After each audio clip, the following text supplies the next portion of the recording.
Olá, seja bem-vinda, seja bem-vindo ao canal A Barca Marina. Meu nome é Marina Ruivo e no vídeo de hoje vou fazer a leitura de um conto contemporâneo do Edson Valente, publicado nesta coletânea chamada Quando Falávamos do Desejo e Outros Sentimentos Menores, volume 1.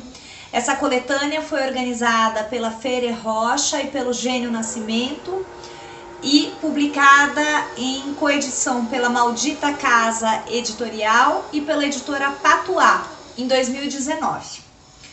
O conto do Edson Valente que cá está, se chama Lado B. Eu vou fazer a leitura agora, peço que você então ou escute vendo o vídeo ou simplesmente feche os olhos, esqueça do vídeo e mergulhe na leitura de Lado B.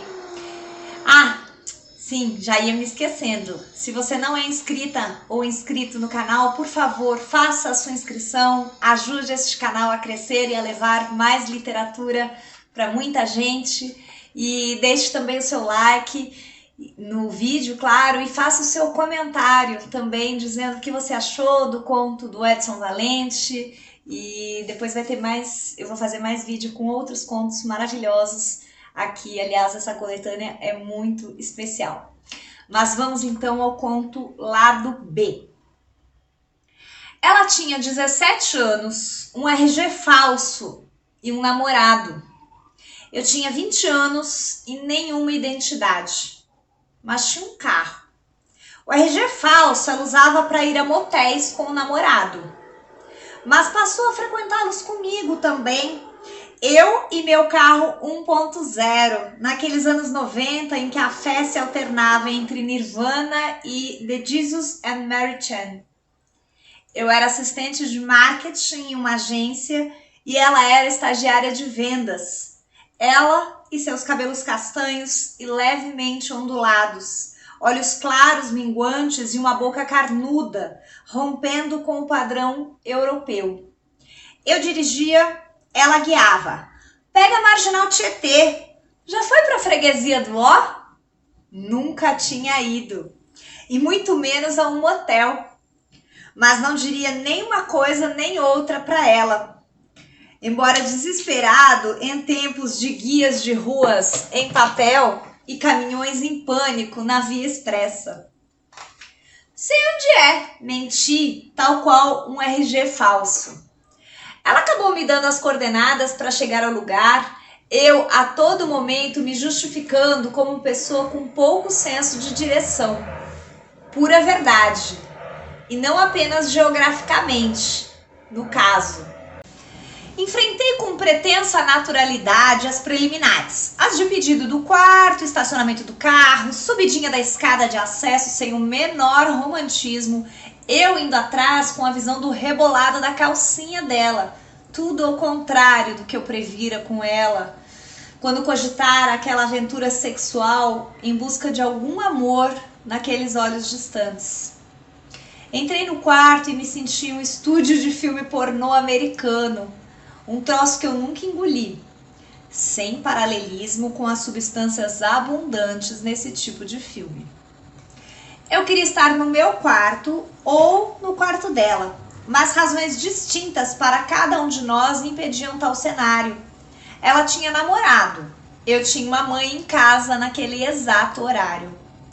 As preliminares de fato foram confusas. Demos risada, falamos da agência, fizemos piada com a decoração e com a banheira de hidro. Elas existiam mesmo! Devem ter gozado muito aí dentro. Você quer entrar? Ela disse. O próprio namorado dela já devia ter gozado ali. E isso me perturbou consideravelmente. Eu nunca o tinha visto. Mas por alguns instantes ele se materializou por completo na borda iluminada da jacuzzi, recebendo das mãos compridas dela o carinho que ela nunca havia me dado. Entre eu e ela era tudo somente sexo e amizade, como cantava a Bethânia. E eu não estava nada feliz. Fiquei sisudo. Quero não, falei sem graça. Então vem cá, ela disse, tirando a saia jeans muito curta e a camiseta bege e revelando um conjuntinho de calcinha e sutiã quase infantis, brancos com bordados azuis, despretensiosos, como se eu ali parado fosse mesmo nada mais que um brinquedo. Permaneci imóvel por mais alguns bons segundos. Ela insistiu. Vem? Não tinha como não ir. A imagem que agora se me apresentava em carne, osso e mamilos vinha desconfigurando nas semanas anteriores alguns padrões do meu software sentimental, como um vírus plantado por um hacker. Fui. A pele macia e muito branca, o perfume aplicado em doses maciças, presente do namorado? O olhar enfim vidrado, o complemento até então invisível da tatuagem abaixo da nuca, e a partir da imagem, e dos cheiros, e do tato, e dos sentidos todos, toda a perdição condensada em uma frase inusitada. A voz dela simulando o êxtase de uma personagem de folhetim barato. Me morde como se eu fosse um pedaço de carne. Claro que para mim, ela era muito mais que um pedaço de carne. Era outra coisa. Para ela, eu não era, enfim, nada muito além de um petisco. E quem me comeu foi ela. Quem me cravou dentadas com uma fúria juvenil foi ela. E eu via entre os movimentos daquele corpo possuído flashes dos olhares tristes dos irmãos Reid, os músicos do Jesus and Mary Chain, entoando os versos de Just Like Honey. I will be your plastic toy. I will be your plastic toy. Naquele começo dos anos 90, as bandas gringas costumavam lançar os chamados singles, ou EPs, ou compactos, com uma música tirada do álbum maior e outras duas inéditas, obscuras, que só os colecionadores e conhecedores assíduos teriam. No Brasil, esses mini CDs custavam caro, eram importados. E não existia a mamata de baixar música na internet. Do Jesus mesmo eu tinha comprado alguns, vários deles depois reunidos num único disco da banda, o Barbed Wire Kisses, B-Sides and More. Eu corria atrás desses singles como corria atrás dela, em busca de uma raridade. Assim como os irmãos Reid em suas canções de dilaceramento existencial, eu tinha um quê de entrega autodestrutiva. Um clipe de guitarras distorcidas e armas reluzentes e sangue rodando em uma TV velha na madrugada.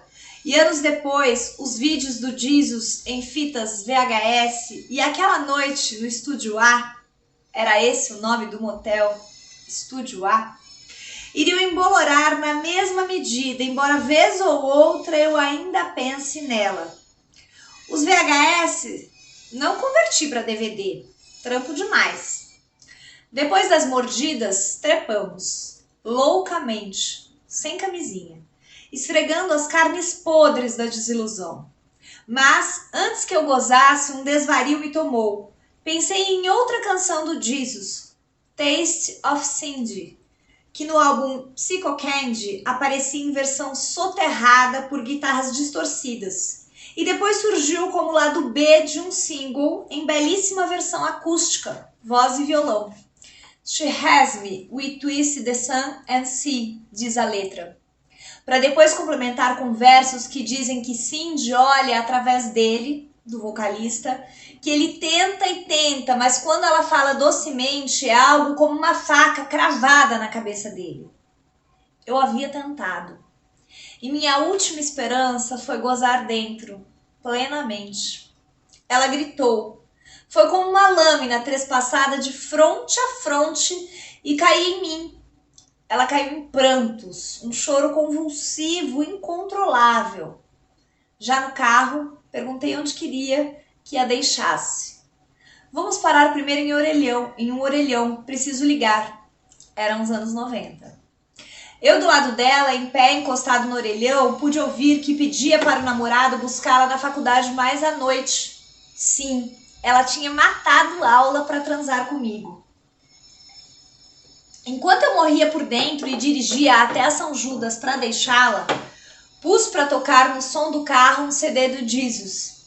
Já ouviu isso? Perguntei. Sabia que não. De qualquer forma, fiz questão de dizer que era um disco que pouca gente tinha, era importado, blá, blá, blá. Eu não te amo, ela disse de repente, na deixa do riff distorcido da guitarra. Ela não precisava ter dito. Meses depois de não nos vermos mais, ela me ligou. Contou que estava grávida. Supus que não fosse meu quando disse que teria os olhos azuis do pai. Fiz algumas contas após perguntar de quantos meses estava. E concluí que de fato não podia ser meu. Anos depois, por circunstâncias que não cabem aqui, soube que tão pouco era do namorado do orelhão. Tanto choro à toa. E àquela altura o RG falso nem tinha mais serventia. Eu tampouco. Mas eu estava aliviado. Não era mais a versão com guitarradas psicóticas de Taste of Cindy que eu ouvia. Era a versão acústica, quase desconhecida, pacificado pelo conformismo e pela distância. Nunca teria dado certo. Ela nem gostava de Jesus e eu tinha sido apenas um lado B, obscuro e raro na discografia dela, em uma tentativa pouco verossímil de identificação. Não demorou muito também para que as bandas parassem de lançar singles. Não faziam mais sentido, tudo começava a ser disponibilizado na rede, tudo mais fácil, mais acessível, menos custoso. Era o fim do tempo das descobertas. Esse foi o lado B do Edson Valente. Espero que vocês tenham gostado. Até a próxima. Obrigada. Tchau.